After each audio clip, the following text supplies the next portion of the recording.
All right, so we're live. What up, ladies and gentlemen, boys and girls? Thank you so much for tuning in tonight. Got a couple of really high quality markers on the call with me tonight. Sid Michael and also Kenny Stevens. Welcome, guys. What's up, guys?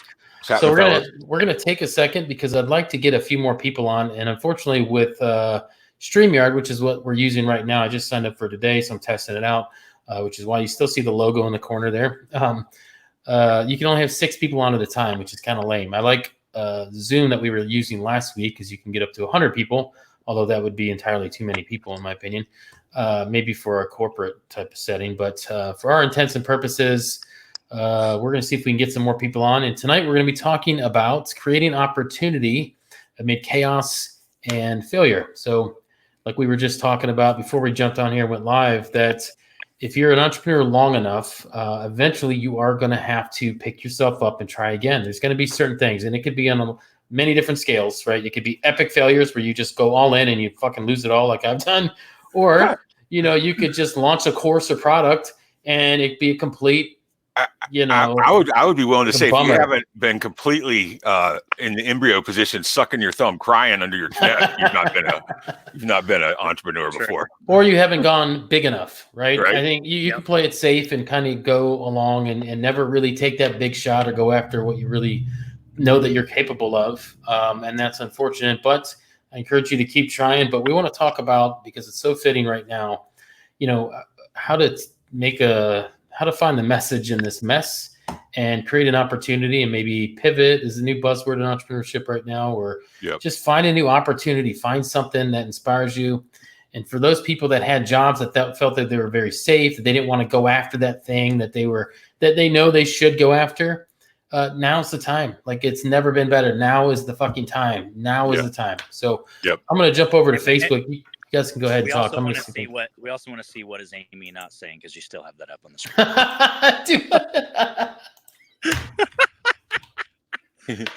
I couldn't pass it up, man. She's gonna love that. So we were testing out the banners that you could put in here, like "Speak it, girl." That's it. Yeah, well, I checked mine out. I didn't even see the banners. I mean, that's so funny. You go, boy. So I'll be throwing those up. Yeah, I forgot to take that down. Thank you for pointing that out. So no problem. Everybody's gonna tune into the live at first, and they're gonna see that, and they're like, "What is going on?" Yeah. That's why she's not on the call right now. She was supposed to be on the call. Have y'all ever used BombBomb? No. What is it? It's an email platform that's video email, and I'm much better spoken than written. I got bad grammar. I can't help it. But anyways, Grammarly got all the hookups. Doesn't matter. I can still mess it up. Yeah, exactly. But with BombBomb, it'll send out a video, and it was really cool. I used it for quite a while, but it kind of limits you to about 3,500 names. So I just sent it to my 90-day openers, hottest list. And sometimes, one time I'd get, people would reply back. Right. At one point, I had this guy reply back, and he was going like this. He didn't know he would reply back, I don't think, but he was looking right in the camera, going, "My eyes are so blue. They're so blue." Looking at me. He was talking about me, and his mother kept calling him to dinner in the background. I swear to God, man. Oh my gosh, that's weird. Yeah, it was. Only a little creepy. Yeah, very creepy. So I just dropped a message in there that if anybody wants to join us, and I welcome anyone that wants to join us. I don't care if you're just scrolling the newsfeed and you see this live. We've got room for 3 more people. We're looking for entrepreneurs, male and female, preferably female. We tend to have entirely too many men on here, so a little bit of balance would be good. But we're going to be discussing creating opportunity amid chaos and failure. So love to hear some stories from these guys. And while we're waiting for a couple more to get on. So if Kenny or Sid would like to go, please.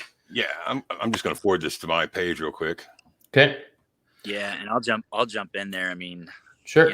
This time of, I guess, of our lives with this whole COVID thing going on has definitely really affected a lot of people. I mean, you see the jobless rates, like the unemployment filings, like what was it, like 10 million people or something crazy like that. So there's a lot of people that are losing jobs and whatnot. But honestly, for some people, this is when a lot of huge companies like, Airbnb, Uber, like some of these companies were developed during the last recession when people were out of jobs. So there's definitely an opportunity for for many people to succeed during this downtime. I mean, I was a same personal story. Whenever I lost my job and I got into doing the internet marketing thing, I was unemployed. I had to pick myself back up, from my, bootstraps, so to speak.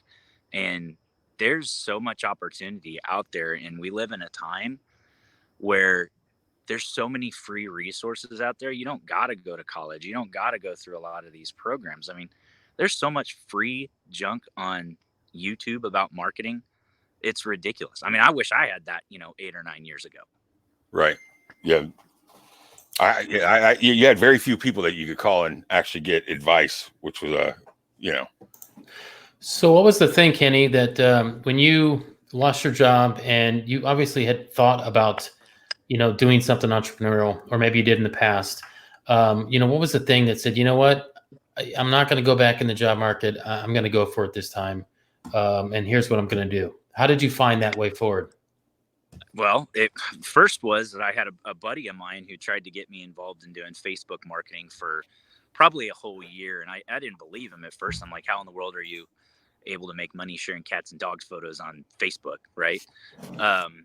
Little does most people know that he runs a huge multi-million-dollar company now called I Heart Dogs, and has more retail mentions on social media than Amazon itself.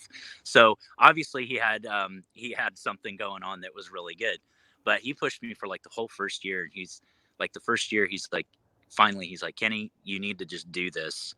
And I'm like, well, what is it? He's like, seriously, I made $400,000 last year. I'm on pace to make like 2.5 million this year.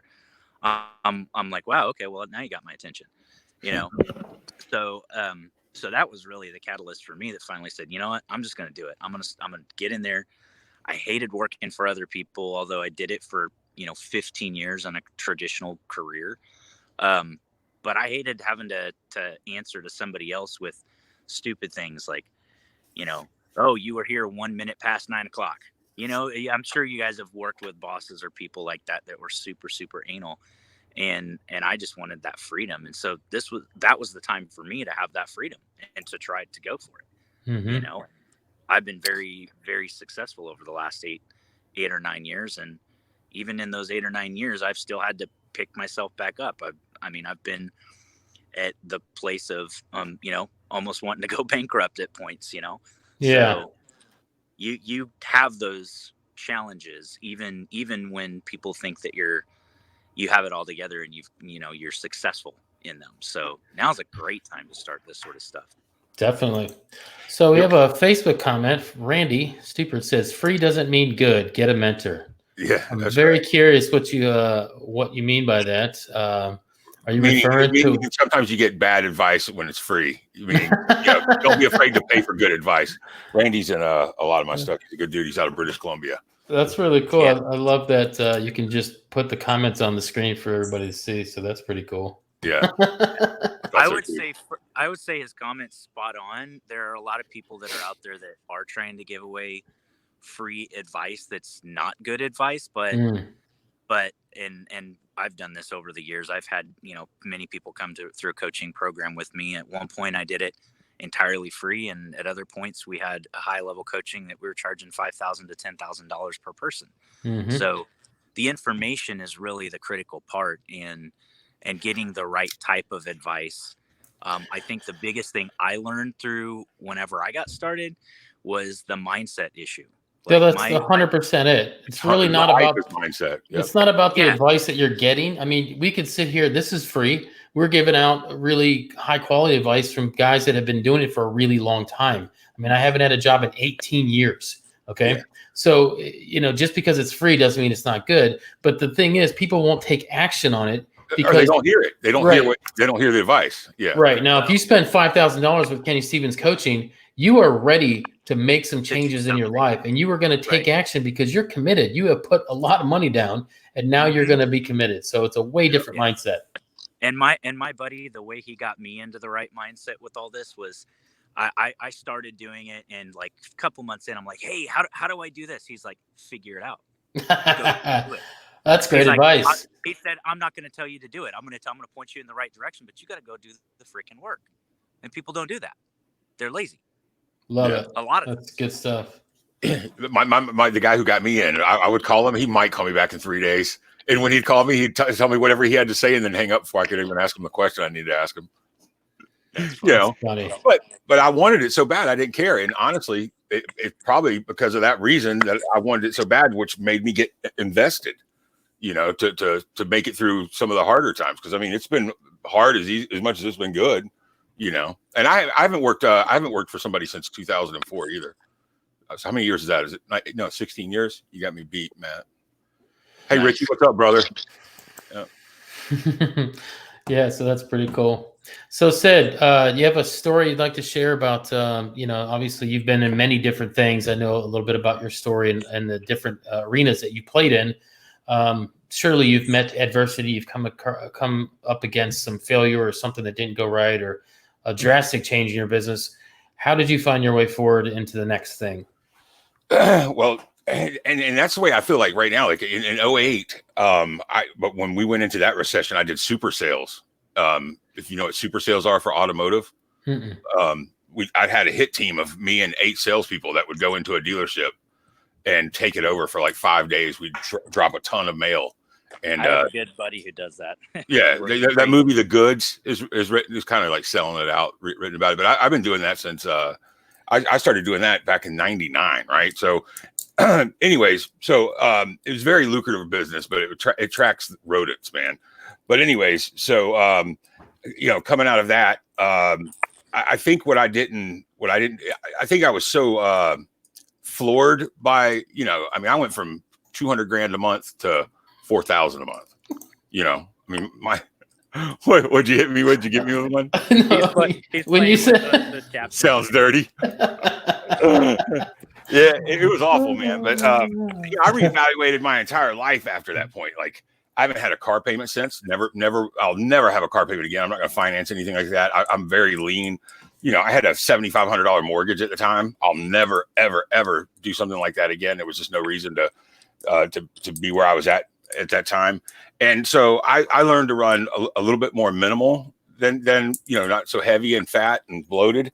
And so I can maneuver easier. And I won't sit around and wait. Like, I'm not waiting at all. I'm already pivoting in different directions immediately. One thing I found, whenever you know, when the water's deep, you'll swim. When's the last time that you sold your life, like really, really threw it out there to attempt something that you failed? Anytime you fail, 90% of the time, it's because you didn't try hard enough and you didn't commit. But when you commit all in, when you go all in, when's the last time you failed? None of us fail. Yeah, that's actually pretty true. I mean, on the first glance, you'd probably get defensive about that statement, but like, no, you know, I was blah, blah, blah. But when you really look at it, I mean, one of the problems, one of the plagues of a hardcore born entrepreneur is that we see the angle in everything. And so we tend to get in and get involved in too many things at once. Yeah. And I'm definitely guilty of that, been that way my whole freaking life. Same here. It's like nothing's good enough. So I have to do a little bit of everything. Yeah. But you know what, the more things that you get into, you literally are dividing your time and making yourself ineffectual in all of them until you can get to a place where you have a team in place and can get people on these things that doesn't require your inputs. That's right. You shouldn't be moving on to anything. I've learned that the hard way a couple times. Well, the same thing we're kind of doing with these live calls. I remember personally, in fact, that's even how I met my mentor that got me into this. Like, we always kept in touch, but we would, you know, touch base like once every 2 months ago. Yo, what are you doing? What's your hustle now? What do you got? I'm doing this. I'm doing that. Hey, my buddy's tried this. Supposedly he's killing it, right?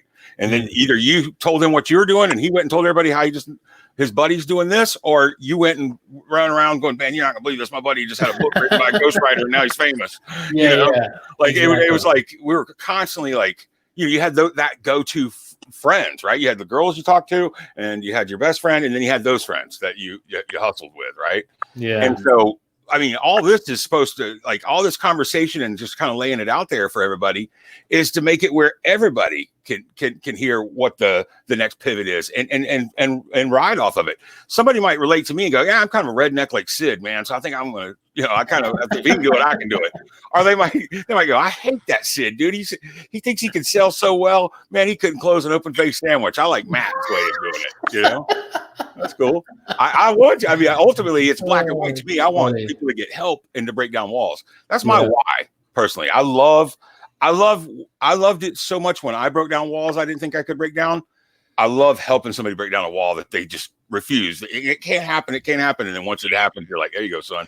Yeah, he broke down that wall long before it happened for him, though, because it's the self-limiting belief that's keeping him from doing it. Exactly right. I mean, it might work for you, but it's not going to work for them, right? Not always. I mean, again, we talked about mindset. Right. Dude, think about it. Like I complimented on a friend I have in Tennessee who made a video, and I said, man, that was a great video. But when somebody says, hey, nice shirt, and you respond, thank you, or you'll respond, fuck you. Like, what's wrong with my shirt? It's a Kiss shirt. You don't like it? Right? But when your head's in that second place, you got a problem. All of a sudden, people don't call you back as much. They don't like you as much. You start attracting bad people, but your head can go there. Don't tell me it can't, because it can. Right? Yeah. I mean, and it can get people into spots where they have depression. Yeah. And they can get people. Is it just me, or are you breaking up a bit, Kenny? They're just the mind. I'm outside. Yeah. You're talking about pivoting and doing something different. We're going a little crazy this year with a huge farmer's market garden that nice. We're in the process of finishing up this greenhouse. So there you go. Beautiful. So I am outside. But dude, yeah, I mean, awesome. I love that. Hey, dude, we love doing it too. I mean, I know it's kind of crazy. We get a lot of our clients and partners and whatnot that live in Southern California and over in Florida, and they go the typical. Am I in me? It's breaking up a bit, so it's like going slow motion a little bit. It might be my connection. So you're not close enough to a 5G tower. I am in a 5G tower though. There's one like right. They're just currently doing the cutover. Oh man. That's funny. So hey, you know what? I may have to actually jump off here, but yeah, I would say just in imparting the biggest thing is mindset. People get down on themselves way too frequently, and I've been guilty of that. I don't know how many times over the last 8 or 9 years. It's just so easy to do. You can get in this funk, even when you're having success. So the mindset is probably the biggest part of it, I would say. I one of my telltale indicators is I've had the mindset where I'm like, man, I'm hungry. Why would anybody be so frivolous not to eat off a $1 menu? I mean, I can get a nice chicken crispy sandwich from Wendy's right here for $1, right? And then other times you're hungry and you're like, man, I ain't going to Outback. If I'm going to eat a steak, I'm going to Bones. I want something real, right? it's your mindset and where you're at in life, right? Yeah, I would agree. All right. Well, my phone looks like it may die. So Matt, I appreciate inviting me. All right. Thank you for jumping on. I'll have to jump on one whenever I'm actually sitting at my computer. Yes, please. Nice meeting you, Kenny. Yeah. All right, Kenny. We'll see you. So is that what Kenny's a Facebook expert? Is that what he does? Facebook ads, yeah. Cool. I think if he's still doing the same thing, has a Facebook an agency that runs ads. Oh, very cool. I saw Damian Zamora just said what's up. That's cool. Yeah. I've seen Damian in quite a while. I sent him or left a comment to join us. Yeah. Brad too. Where you at, Brad? So have you been in internet marketing for 18 years, or did you just No, I'll talk about that because I mean I've dealt with a lot of adversity. Let me tag Brad and then Damien, see if they want to join us. And if not, no worries.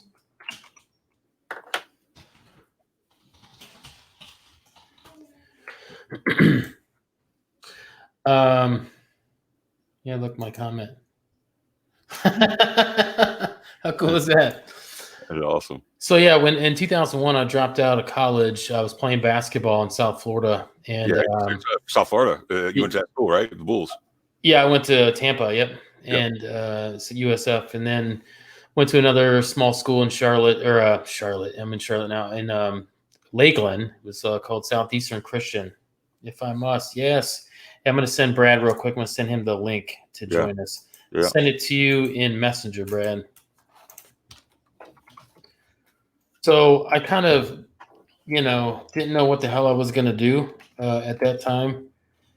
So I started framing houses with a friend of mine in Lakeland, and because at that time, I mean, I'm a little bit older than you, but at that time, if you didn't go to college, I mean, you might as well be a garbage man, was what we were told. yeah, the internet was still pretty new. It was 2000. I went to my first semester at USF was in 2000, and then 2001, and then I went to and tried out a couple other schools and stuff. And when that dream was over, it's getting a little bit older. What up, Brad? B-Rad Money? What's up, yo? So just kind of sharing a story of how I got started over the last 18 years. Dropped out of college, framed houses for a little bit. Oh, wait, hold on. Yeah. Oh, there we go. Now you're part of the club. So Amy and I moved. We have just met, and we moved down to Sarasota, and we got an apartment that allowed us to get into this place for like $1 down, and it was or $99 down or something really cheap like that. We were broke as shit. I just dropped out of college, still living on my check that I made sure I got. Did y'all meet at the Quay? Yes, we used to go out to the Quay, but we did not meet at the Quay. We were introduced. Anyhow, so Amy got a job, and it was barely enough to pay our rent and pay our bills and shit. And I was like, I can remember just laying in the pool, just thinking, what the fuck am I going to do with the rest of my life? 22 at the time. And I was like, you know what? I got them Carlton Sheets books. Let's talk about some real estate. Yeah. So, I didn't have a cell phone. I had a pretty shitty old computer. They were all pretty shitty back then. But, I was like, fuck it, let's go for it. And I just committed. I'm like, I'm doing this. I'm going to beat the bush every single day. And I got the paper out, and I circled ads, and I called every single ad in the paper every single day. I drove neighborhoods. I didn't even have a cell phone, so I didn't have GPS or anything. I literally just drove every single street in Sarasota. And it took me 3 months, but I finally got my first deal. And when that thing closed, it was like, look out, world. I'm fucking a real estate investor now, Yeah. And, I did that for the next 5 years, but I ran into that, remember that one thing that happened back in like 2006, 2008 in the real estate market? I probably don't remember it, but everything was like imploded. Yeah, that thing. So that happened, and that was like the first time we lost it all. I thought it was going to be doing real estate, for a long time, for the foreseeable future, and it was just going to be bigger and better deals. It was going to get into commercial. It was going to get into apartment complexes and development and all these next level things that we do as entrepreneurs. And then I discovered that I kind of got lucky. Yeah. Right. I was in the right place at the right time. I was in South Florida, one of the hottest markets in the country at the time, in early 2000s.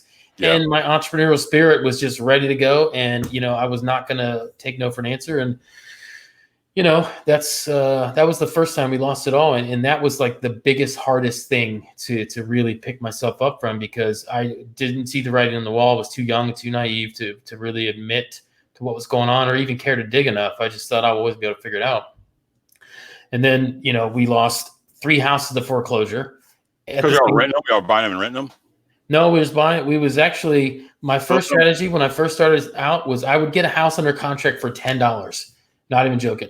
$10. I would put it under contract, and then I build up my book of business, so to speak, all of the investors in the area in Sarasota and Bradenton County, and even Tampa, Hillsborough County, Manatee County, not Bradenton County. Anyways, I knew all the investors. I went to all the meetings every single week and every month to the Realtors Association, and I met everybody. And so I know all the investors, and then I'd get the house under contract because I'd beat the bush the hardest, and I would flip it, and I would make anywhere from $5,000, $10,000, $15,000 in as little as. So you basically wholesale the real estate then? I was wholesaler, yes. Yeah. That's what everybody says the money's at. Well, I mean, you can't beat the return on investment. That's not where the money is. That's not where the money is, but that's where the best return on time and investment and risk. Right? There was no risk for me. There was absolutely no risk for me. I didn't have anything to risk. I was broke as fuck. I had no cell phone. I had no credit. You can I had wholesale no real money. estate without a license.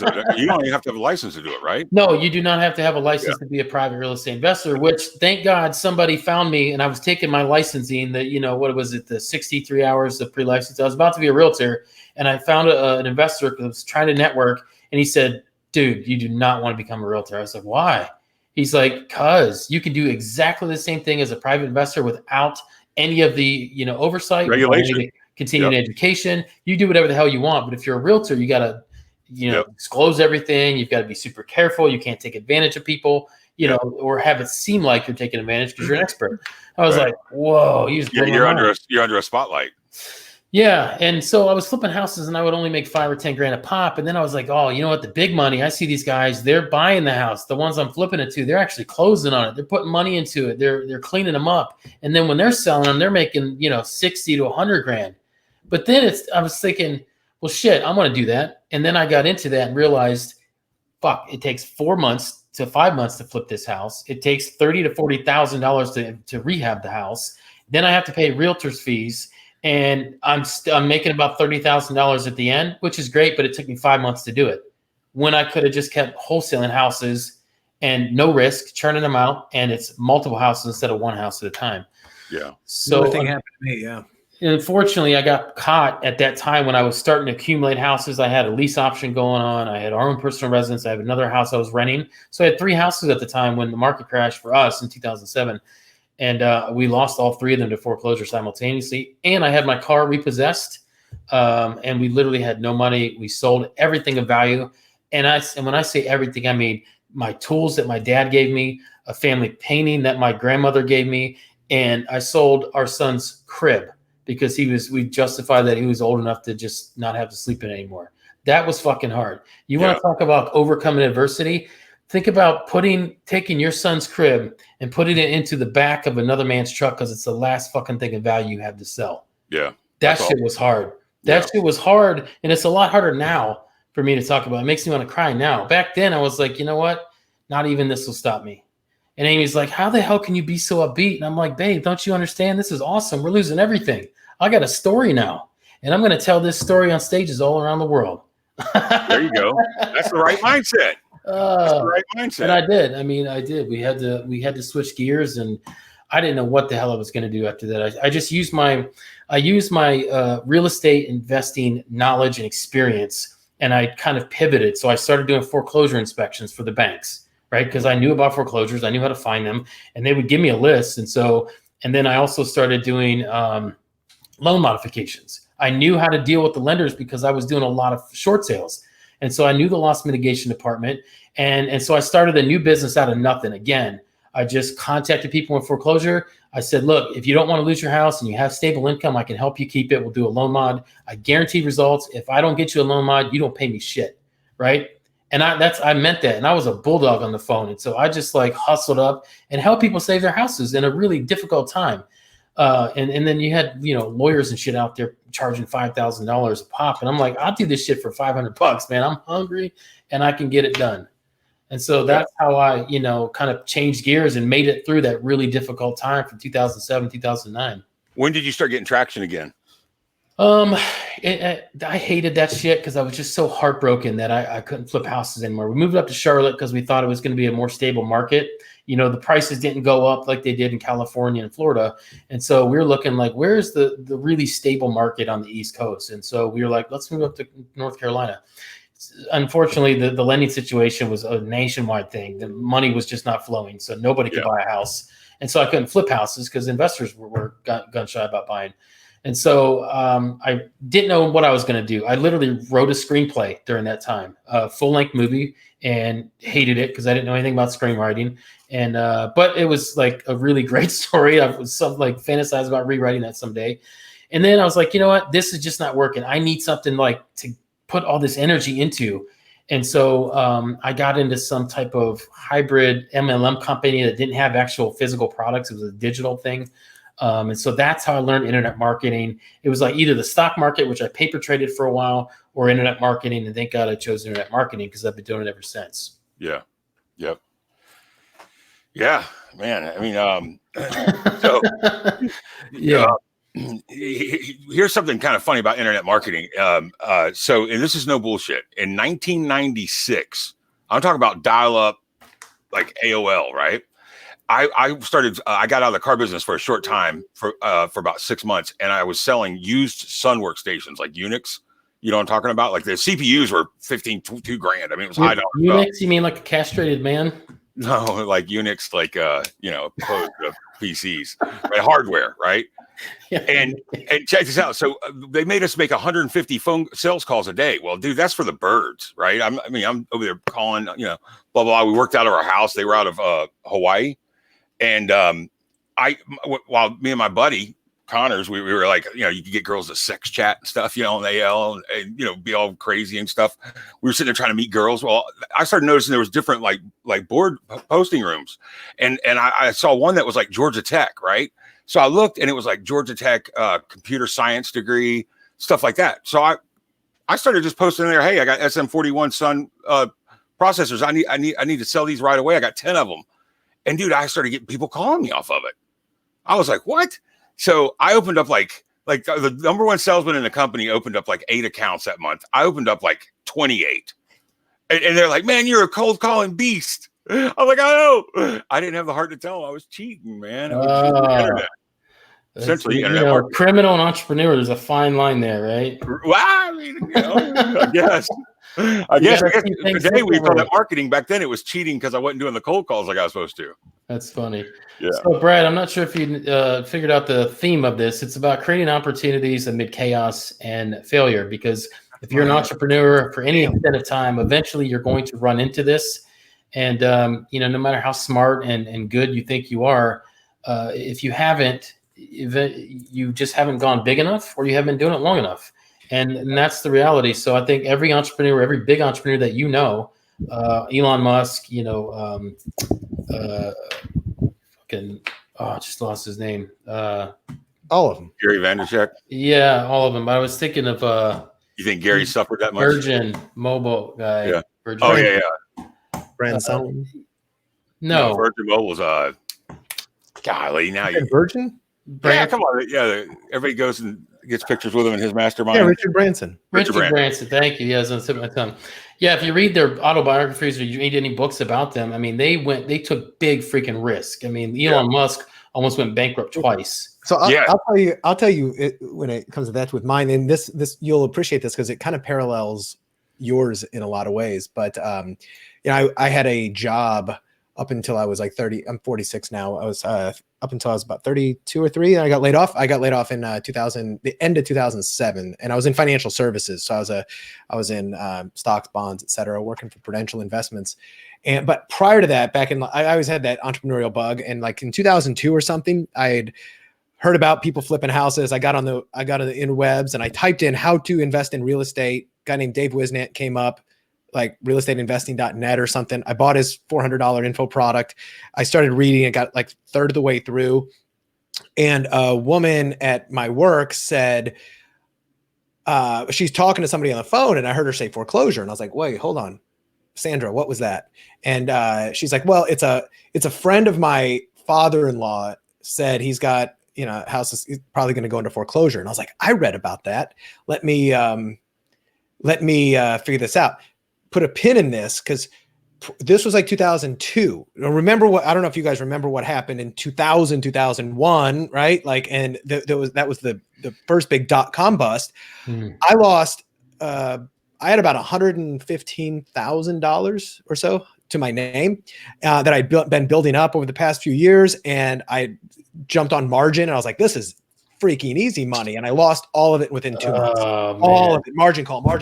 So I was like, oh crap. I'm 20 at the time. I was like 27 or so. And I had like 6 figures to my name and then broke. I was like, shoot.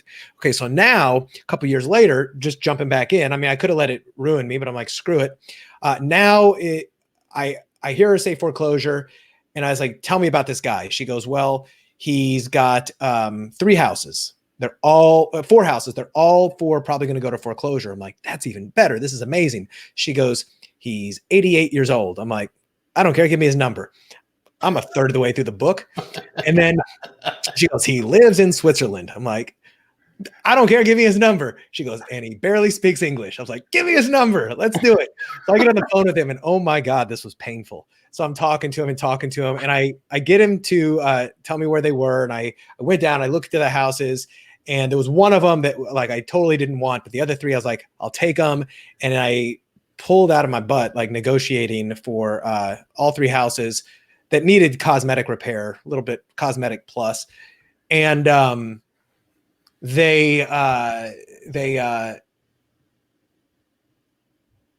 got them for about 50% of after repaired value. So nice. Got them under contract. Now, what I should have done is just wholesale those things. I didn't even know what wholesaling was. So I was like, hey, Dad, can I borrow like, I don't know. I think it was like $10,000, $30,000. Luckily, I had a dad who could lend me that for a down payment. Like I just did totally traditional financing on all three. Dude, I didn't know what I was doing. I was literally flying by the seat of my pants. I didn't even bother reading the rest of the course. I'll take it from here. I'll figure it out. Right? That's what we do. I'll learn as I go.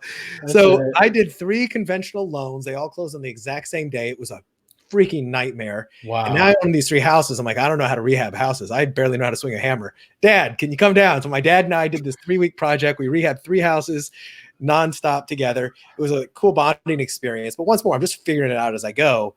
And now we got these 3 houses rehabbed like after a month. And one of them sold within 2 months. One of them sold within like 6 months. And the other one, I'm just sitting on it going, man, I should really try to sell these things. And, but why am I not? I'm getting a bunch of like tire kickers. Is this solely what you're doing for income, or are you just something you're doing on the side? No, I still had a job, luckily. Yeah. But, and this gets more dramatic, but so finally I figured out I'm going to sit on this thing until now I've owned it for a year, because after I've owned it for a year, I get the long-term capital gains break. So it's better if I sold it 12 months and a day. Yeah. I sold it at 13 months. So now I've got my money back and I made about $120,000 total. And then I paid my dad back like 30 grand plus, a little bit of extra for his hammer swing and toilet changing efforts. Now I'm back. I'm like, all right, I'm going to be a real estate investor. And now keep in mind, these fell in my lap. Were you in Florida at the time? What? Where were you at? Dallas, Texas. Oh. So these fell in my lap. So it was literally beginner's luck. And here I was thinking, I'm like I'm a real estate mogul. And so now I finished reading the book. And I was just like, I was going through divorce records and this, that, and I was stuffing envelopes at the office because I didn't have a supervisor at my office. It was kind of a cool corporate job, but I was stuffing envelopes, sending them out, not getting any bites. So I didn't know anything about marketing at all. And I'm like, this is too hard. So after 6 months of trying to get another deal, because I didn't know what I was doing, I'm good on the phone, but that was it. I was like, all right, screw it. I'm going to figure out something else. Down the hall, there was a guy who owned an oil and gas company. And we became friends. And he was like, we got these cool projects. And I looked at them and they looked really good. And I told my dad and he goes, run, don't walk, away. Don't even touch them. I'm like, you don't even let me talk to you about them. He goes, I don't care. Run, don't walk. I'm like, don't tell me what to do. So of course I invested money in them. I think it was like 25,000 in one, 10,000 in the other. And I was like, oh, these things are going to pay off. It was really solid. I wasn't like wildcatting, stupid prospecting. So then the next thing I didn't know was that there's a thing in oil and gas wells. If you've ever invested in them, but first of all, if you haven't, run, don't walk, away. I was approached many times with those packets. Yeah. And this was awesome. I didn't know that they have things called cash calls. So if something goes wrong in the partnership, if it goes wrong on the drilling of the well, which a lot of times it does, they need more cash from you. So it was like, all right, we need more $10,000 more because this is more complicated than we thought. And it said, if you don't participate, you lose all of your money. So it's like you're pot committed, right?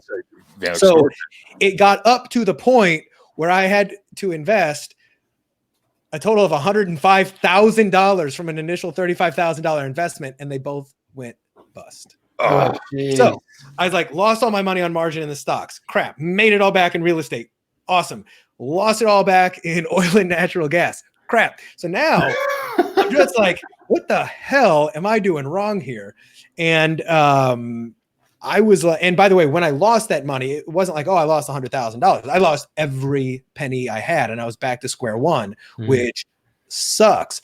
So then and by the way, I had one of my close best friends invested in it too, though he invested his dad's money, and which may have been worse, but he was super distraught about this, and he's thinking, oh man, this is like, oh my, like this is terrible, terrible, terrible. I'm thinking this sucks. Maybe the universe said if that would have worked out and I was making this much money at this young age, I would be lazy because I know me, and I wasn't meant to be lazy yet. So I read the 4-Hour Work Week the same month that I got laid off. I also had read a book called The Game by Neil Strauss about Neil Strauss. Yeah. And I wasn't a pickup artist, but I read the book. I was like, this is great. Yeah. And very fascinating book. Yeah. So I get laid off. I get a little bit of a severance, which was cool. So I'm looking at it like, all right, I got two choices. It's 2008 now. My career is financial services. Nobody's hiring. This is a crazy, crazy market. I got two choices. I can either go try to reinvent myself, or like try to put my resume out there and try to get somebody else to bless me as worthy of receiving a paycheck. Or I can figure out this info marketing thing. I wasn't caring about getting rich quick. I was like, I just don't want to put my resume together. Yeah. So I created a course. I was like, Neil Strauss in the book about pickup artists mentioned using magic tricks to impress girls at bars, but they never talked about which tricks they did. I happen to know about like a dozen or two different bar tricks to win drinking bets. And occasionally when I did them with women and they were like, I was just talking to them like, hey, here's a match here. Now here it is. Now it's gone. They would be like, that's super cool. And it would break the ice. I was like, I'm going to create a course on how to pick up chicks with magic tricks without looking like a dude who's picking up chicks with magic tricks. And I'm going to sell it to all the dudes selling the challenge. So I wrote the sales copy for a product that I would have purchased if it existed. Because I remember Googling like pickup artist magic tricks and nothing existed. Like, okay. Google's like, what? Yeah. So Tim Ferriss was like, if you're interested in it, other people probably are. Okay, check. And then he talked about how to do an MVP. Just create a sales page, have the order form go to like an opt-in, subscribe. And then if people end up indicating they're interested, then you create the course. So that's exactly what I did. I had like 600 people going, yes, I want to buy this. So then I created it, and I made millions of dollars off of it. Not true. It took me about 8 months to pull out $1,000, but it was successful. I just kept on putting the money back in. But that's like my quick little up and down backstory. And then since then, I sold that business. I made money on that, but then I started another business and I lost my butt. So it's a never ending up and down. Yeah. And pretty soon you get a little bit numb to it. Although as you get older, yeah, you're a little desensitized, right? And the motto becomes, I was born for this shit, right? And then you kind of don't care. But then as you get older and older, you start to realize like, maybe I can, I don't know, maybe be a little more smart about this and not so reckless. Because I think you and I probably cut from the same cloth in that regard. Just total gunslinger is what my brother calls me, or used to anyways, because he's an attorney. He took the traditional route. And for me, it's just like I've been doing this so long that we always make it work. We always survive. We always, shift gears and figure some shit out. And despite ourselves. So there's a couple comments here that I would love to address if you guys want to. They seem a little angry. First one. Craig says, because this goes back to your comment, Sid, about being a garbage man in the early 2000s. So he said, in negative context, in the current world, that would mean you'd rather have a garbage man that removes waste from your home or a stockbroker. I'm just trying to see why you place value in a commodity whose values are based on a commodity that is measured by 1%. I don't know what the hell he's talking about, honestly. I'm just talking about like I went to my counselor in school. I played 1 year of football too, by the way. But I went to my counselor in school to ask how to go to a college. And she told me, she goes, like, maybe college ain't for you. Maybe you should just go like to the Texaco or to the Home Depot there, and you'll be assistant manager when your friends get out of college. It devastated me. So, I don't think it was meant in a negative way, but that's the traditional thing. Like they used to scare us with as kids is, do you want to grow up and be a garbage man? Ditch like digger is what they used to say. I guess. Ditch digger. That's another one. But it's not to disparage any industry. Obviously, we need all types. But nothing there. But it is interesting. Let me chime in on that because I was thinking about this the other day and having a conversation. So it is interesting how all of the jobs that we as a society typically denigrate as like low end. Oh, you're a clerk at a grocery store. You're a garbage man. You're this, that, or the other. It is kind of ironically interesting that those are the essential jobs that if we didn't have, we'd be screwed. So the garbage guy's like, y'all laughed at me. Y'all my grandmother also said the devil would get me. I thought he really lived under the porch. So I mean, So there is honor and in that. Like it is a good reminder, I think, for all of us, because I think we've all looked down at the lower skilled jobs. I mean, as a society, we tend to do that. I wouldn't mean to look down at anybody though. Just so I don't mean to look down at people, but we sometimes look down at jobs like, oh, that's a low skilled job. That's just like it's beneath us. Well, yeah, it's manual labor. Exactly. Yeah. And I think, and for Craig here, I kind of get what he's saying, well, like, what would you rather have? There's honor in both, but really, like a garbage man, this, that, the other, they're low skilled jobs, and low skilled jobs pay low wages just in general. And it is one of those things. If anybody can do it, then there's not going to be a high reward for it. So in a normal society, although we need them, it's, although we need them and I'm super appreciative, I would not want to be one for two reasons. I don't want to sling garbage and I don't want to make minimum wage. So I think it's just one of those things, but I don't think anybody was like denigrating the person. Yeah. It's just but you can look at the role and be like, yeah, I wouldn't want to do that. So here's another one. He's talking about, I don't understand, the guy's losing his life. I'm not sure which guy he's talking about, but and you say it's an opportunity. I still wonder if you can be an entrepreneur with moral values. I don't know. I don't see the connection there. I'm not trolling, just genuinely trying to understand where the boundaries are. Maybe I am an entrepreneur with a conscience, but I would have issue coming from a tough background, being the person that takes from the guy that is actually the guy you were. Oh man, Craig, I don't understand. I don't get it. Entrepreneurs don't take from people because if they are, they're not entrepreneurs. They're scam artists, and they don't last long. Entrepreneurs, by definition, create value and solve problems. And if they do it well, they're rewarded. That's right. With money in return. Otherwise, you're not an entrepreneur. You are a con artist. Yeah, and the truth always comes out in the end. I mean, like I how many people that even turned on the reviews for their public profile page? Do you have a public profile page? I do. I do. Do you have it where people can leave reviews? I don't know. I don't think I set that Most up. people don't activate that. I activated mine. And the reason why I did was because, I'm not like, dude, when I was in my marketing and stuff, I did like direct mail, right? And super sales, like I was telling you. Most of those guys are true, like they rob people. They don't mail out all the mail. They scam, right? And I told myself, man, well, there's so much money in this. Why are they scamming? Like, what, they got 8 girlfriends? Why are you, where do you get to that point, right? So I always told myself if I had to short the direct mail, then I'm going to get out of the business. Right. It was just never a point that was a decision for me. But same with marketing. Like I'm completely open, to any sort of you can like me or not like me. It's not that I don't care. I do care. I try and be the best person I can. But, some people get offended, or some people get mad because they can't afford what you got and they want it. So therefore they attack you. I don't know. I think, Brett, he was referring to your story about the guy that was losing everything and he was old and, it was an opportunity.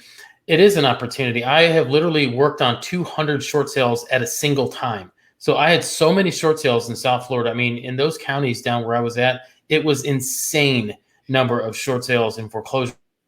And there wasn't a deal that I did ever that I didn't give that person money, make this problem go away for them. And a lot of times they would say, thank you so much. I cannot believe, like, no one would help me. No one wanted to touch this. You're a godsend. And the last person I talked to was so rude, treated me like a dirtbag and was such a dick and didn't want to pay me anything. And you still gave me $1,500, even though I had no equity in this house. And, I took this problem, this mess of their life, and allowed them to move on. So yes, it is an opportunity for both of us. I got paid. And I help them solve a problem and move on with their life. And that's really the way you've got to look at it. I want to add to that, especially for Craig here, who asked the question. So I didn't fill in all the details, right? Of course. I get my needs as an individual, but I have to measure. So, but anyway, like with this guy, he wasn't losing his life. He was losing 4 houses because he wasn't paying for them. He owed about, I'll make the number was he owed about $45,000 on each house. So the negotiation, I came to him, he was just going to let him go because he 100% could not have sold these to a normal buyer because they were damaged. They were vandalized. So could not have sold it on the normal market.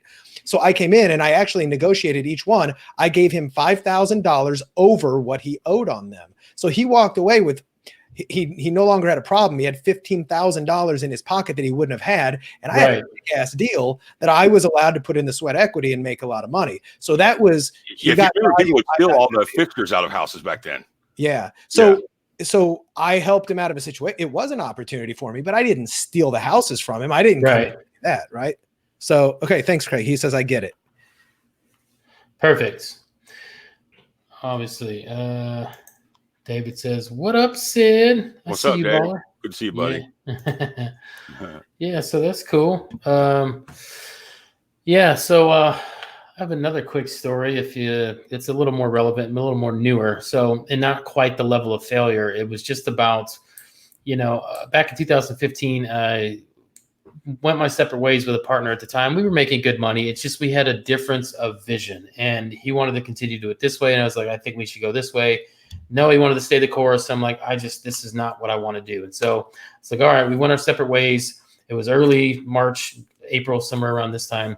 And so I wanted to launch a course called The Lifestyle Architect, which is the book I've been writing ever since. And it was about, the shit that isn't so easily measured. Like everybody wants to talk about Facebook ads and marketing and how do you make money? Yeah, that's all great and everything. But yeah, habits and meditation, that's great. But I want to tell me how to make money. Well, I'm telling you how to make money. Take care of yourself, work on yourself, right? Read books, have a gratitude journal, meditate, do yoga, work on your habits, right? Your mindset, all these things I wanted to talk about, but it was a little bit, it was tough to talk to that crowd. And it was an epic failure. I put all this time into a sales page and I created an offer that I felt I needed and I wanted to put out there because it was part of me. And it just failed miserably, flat. Like very few people on the webinar, not a single taker of my offer. And I was like, what the hell just happened? This is not why I went my separate ways with my partner. And so I looked around at the marketplace and say, where did everybody go? What's everybody doing? And that was my opportunity to change course, not get all pissed off and butthurt that it didn't work and that, let it affect my ego. It was like, what am I missing here? You put it out there doing that, right? You put it out there honest. And so that was a real kick in the balls, wasn't it?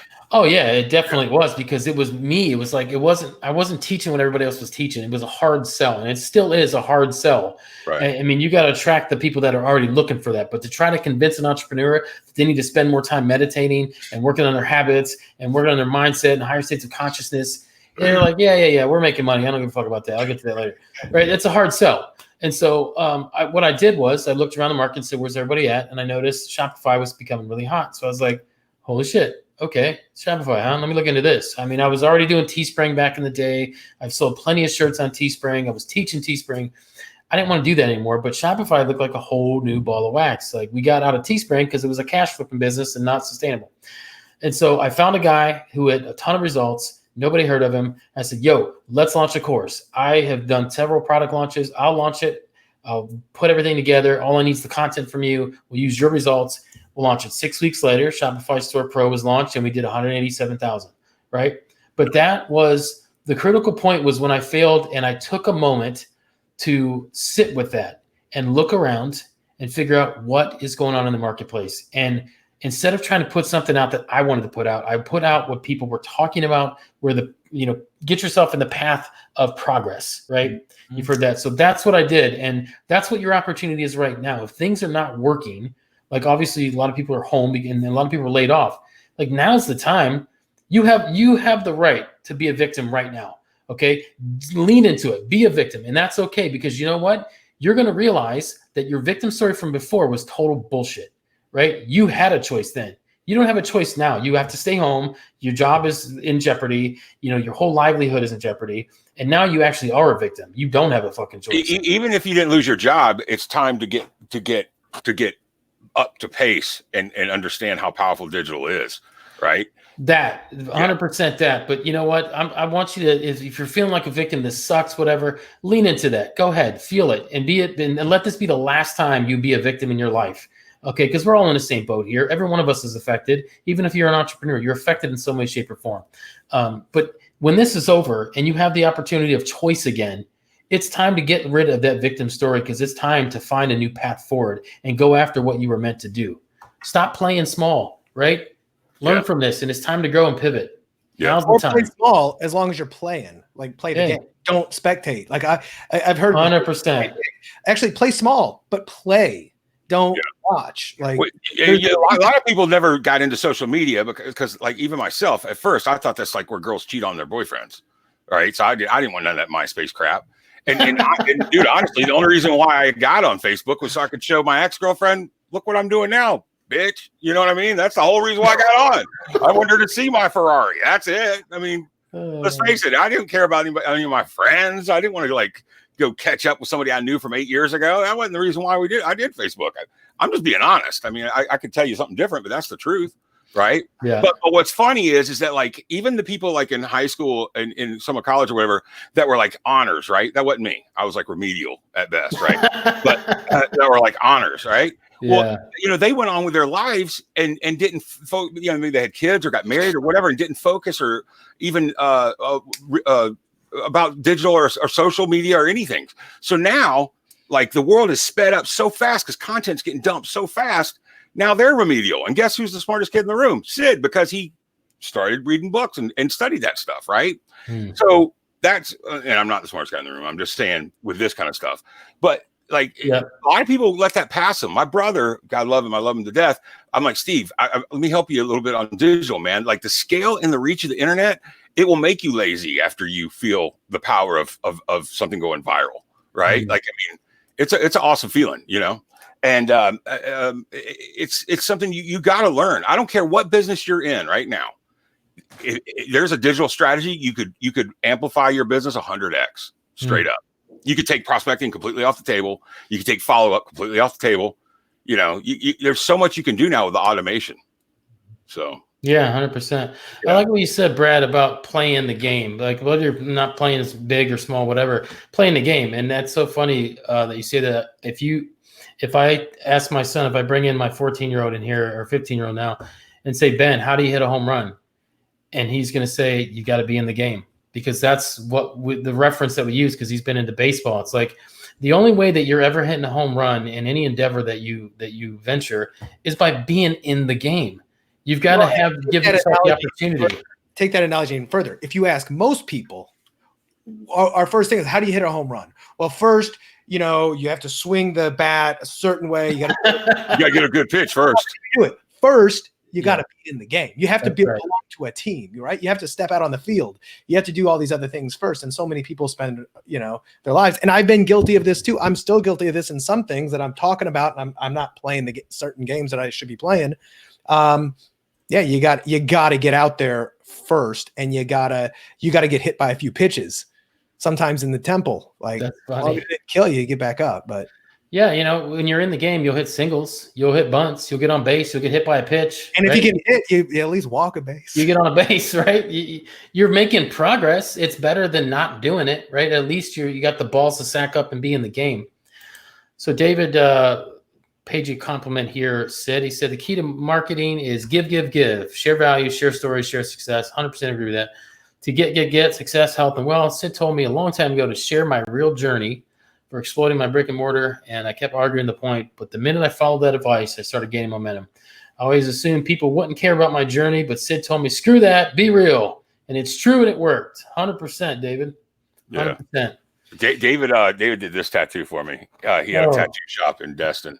Oh, nice. And, he blew it up with digital down there, right? Because they got a seasonal business. But now he does some of the best graphics. He's a great creator, like on Everlesson and stuff. So, you know, one thing I want to share, and then I actually have another Zoom. No, okay, we got about a minute left, so please. Oh, cool. So I was just talking to an internet marketing guru that I'd say 90% of the people would know just a couple hours ago. And we were been around for a very long time, very successful, et cetera. But one of the things we were talking about is, you know, a few years ago, he had a big, he stumbled on some stuff. Like he had some stuff go south on him with his company, et cetera. and I'm not mentioning his name. This is his story to tell. So, but he doesn't shy away from telling the story. And he's like, I was at a big prestigious mastermind, I don't know, like a year or two ago. And he was a speaker on stage, and everybody's coming up to him, and he's already had a lot of cachet. And he goes, the night before, people had taken me out to dinner, a nice steak dinner, and it was kind of my turn. I was like, okay, I'll take them out. And he was having to text his wife, can you please call so-and-so to see if we can get an advance? Can you have him deposit $100 in my PayPal account? I don't care, because I got to pay for dinner. He was absolutely zero broke. And this does not have to do with the fact that there's gurus out there who are faking it. There are, but not everybody's having those moments. He's like, that was the first time I'd shaved in 2 weeks. I was sitting around depressed because things had went really wrong and things had broken. And he goes, everybody else looked at me like I had all these answers, and I didn't. So you talk about imposter syndrome. And he goes, it's just, sometimes you have to wallow in that. And then an idea comes, and he's in a great spot now. He's rocking and rolling, and he's making tremendous effort. But he's like, it's back then I didn't want to share that because I never let them see you sweat, man. Right. Exactly. But he goes, it's one of those things. The more people I shared that story with, the more they're like, man, you too? Yeah. Oh my God. I thought I was. Yeah. Yeah. 100%. Pain promotes progress. I tell my kids that all the time. Pain promotes progress. If you don't feel that pain, it's not going to propel you forward. Yep. And the great thing, the lesson in that story is be real. And you put on this armor and you act like everything's all figured out. Nobody can relate to perfection. No. Right. We can only relate to what we see ourselves in you. Right. So the more human and the more real that you become, the more people will want to connect with you and can relate to you. So thank you, Brad. I appreciate you taking the time out of your luxurious lifestyle to join us and share some of your super luxurious magical wisdom with us. Always great to have you on. Love you, buddy. And thank you so much. Do it again next time. Have some Smurfly. Brad's just the best. So what's his background, Matt? What does he do? Brad runs an agency, and he has a really super successful podcast called Bacon Wrap Business. Oh, cool. Really wicked smart guy. But you know what? You can see all the stories that he shares that he's just, well-rounded, and he's been through it. And, most of what makes the most successful and smartest entrepreneurs is a lot of failure. Yeah. Elon Musk got, he started PayPal, right? Yeah. And made a bunch of money with that. I think he sold it for 120 or 140 million, somewhere in that range. And then proceeded to almost go bankrupt. You would think, how does a guy make that much money and still go bankrupt?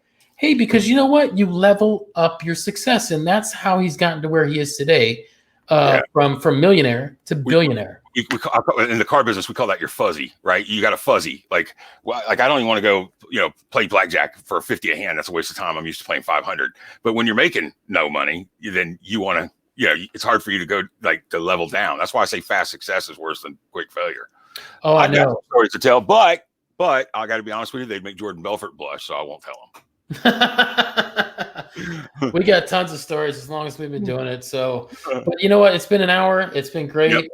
Always trying to get more people on. So if you're watching this and you want to join us, let us know. I always put the offer out there. I mean, honestly, I don't care where you're at in your business. If you're brand new, if you think I'm not worried or I'm not worthy of being on that call, I have no success, I have no stories, I encourage you to jump on.